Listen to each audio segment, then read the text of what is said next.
नमस्ते। इस video tutorial में हम देखेंगे कि आपके द्वारा खर्च किए गए मेडिकल या फार्मेसी बिल्स को आप किस तरीके से रीइंबर्समेंट मॉड्यूल द्वारा क्लेम कर सकते हैं। रीइंबर्समेंट मॉड्यूल को एक्सेस करने के लिए tms.pmjay.gov.in पे लॉगिन करें। जब आप इस वेब पेज पे पहुंचेंगे तो आपके लेफ्ट साइड पे आपको CAPF रीइंबर्समेंट लॉगिन का टैब नजर आएगा। जब आप इस टैब पे क्लिक करेंगे तो आपसे लॉगिन टाइप में आपका आयुष्मान आईडी या फोर्स आईडी मांगा जाएगा। दोनों में से किसी एक ऑप्शन को चुनें और अपना आईडी एंटर कीजिए।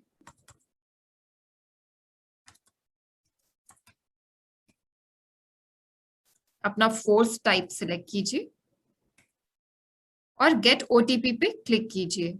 ऐसा करने से आपका रजिस्टर्ड मोबाइल नंबर जो है वहां पे एक ओटीपी भेजा जाएगा।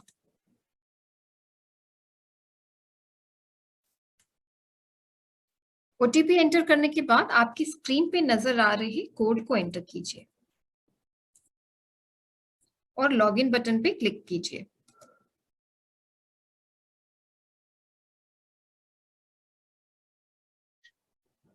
अपने अकाउंट में लॉगिन करने के बाद आप अपने परिवार के जिस भी सदस्य के लिए रीइंबर्समेंट क्लेम रेज करना चाहते हैं उनके नाम को ड्रॉप डाउन में से चुनें।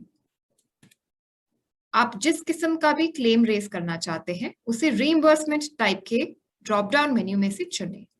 अगर आप आउट पेशेंट सर्विसेज के लिए कोई क्लेम रेज करना चाहते हैं तो आउट पेशेंट पे क्लिक कीजिए। अगर आप इन पेशेंट सर्विसेज के लिए कोई पार्शियल क्लेम रेज करना चाहते हैं जहां पे आधी सर्विसेज कैशलेस थी लेकिन कुछ सर्विसेज के लिए आपको आउट ऑफ पॉकेट स्पेंड करना पड़ा, तो ऐसी सर्विसेज के लिए आप इन पेशेंट पार्शियल पे क्लिक कीजिए। यदि आप इन पेशेंट सर्विसेज का फुल क्लेम रेज करना चाह रहे हैं तो इस केस में इन पेशेंट डिटेल्स फुल पे क्लिक कीजिए।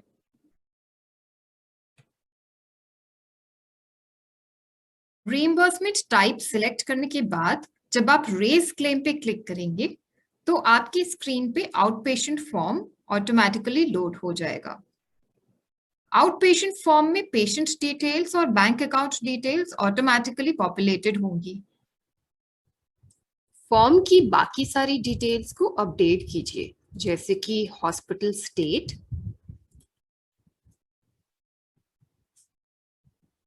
हॉस्पिटल डिस्ट्रिक्ट और हॉस्पिटल का नाम।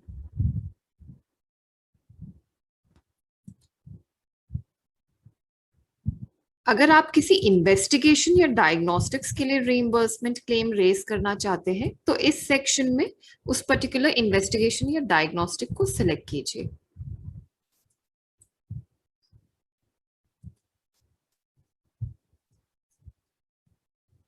आपके द्वारा खर्च एग्जैक्ट अमाउंट को एंटर करने के बाद ऐड इन्वेस्टिगेशन या डायग्नोस्टिक्स पे क्लिक कीजिए। इसी तरह आप फार्मेसी की चार्जेस भी ऐड कर सकते हैं। मेडिसिन लिस्ट में से मेडिसिन का नाम चुनें।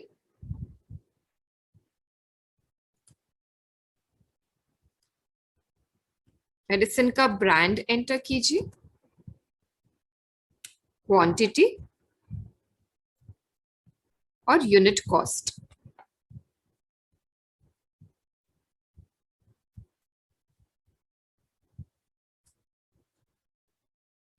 अगर मेडिसिन का नाम मेडिसिन लिस्ट में अवेलेबल नहीं है तो आप अदर्स एंटर करके मेडिसिन का नाम भी मेंशन कर सकते हैं।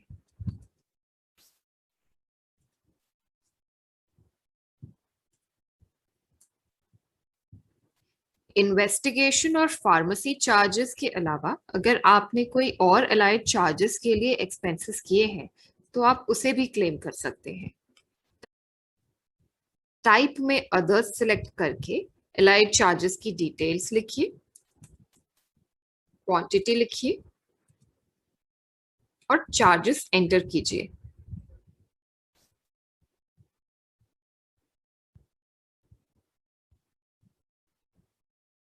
डायग्नोस्टिक्स और फार्मेसी के बिल्स की डिटेल्स एंटर करने के बाद एडमिशन डिटेल्स में डेट ऑफ ओपीडी को सिलेक्ट कीजिए।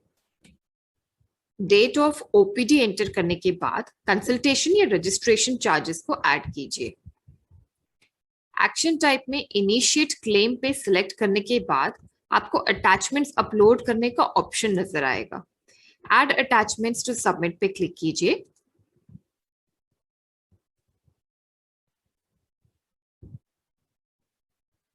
और सभी मैंडेटरी अटैचमेंट्स को एक के बाद एक अपलोड कीजिए।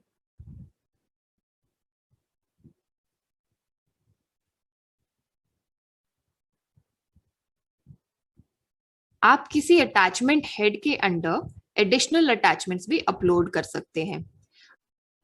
किसी अटैचमेंट हेड में एडिशनल डॉक्यूमेंट्स को अपलोड करने के लिए दोबारा से अपलोड बटन पे क्लिक कीजिए और फाइल को चुनें। सभी मैंडेटरी अटैचमेंट्स को अपलोड करने के बाद सबमिट बटन पे क्लिक कीजिए।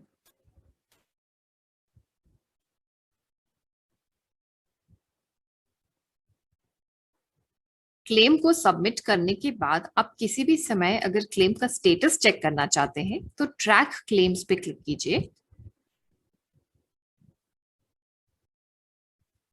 और आपके द्वारा सबमिटेड क्लेम्स की सभी डिटेल्स क्लेम स्टेटस में चेक कीजिए।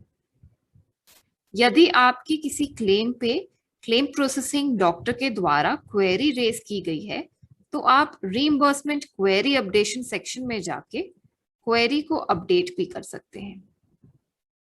सीपीटी द्वारा रेज क्वेरी को अपडेट करने के लिए आपके क्लेम के बॉटम सेक्शन में जाके रिमार्क्स में जस्टिफिकेशन ऐड कीजिए। एक्शन टाइप में अपडेट सिलेक्ट करने के बाद ऐड अटैचमेंट्स टू सबमिट में जाके अटैचमेंट को अपलोड कीजिए।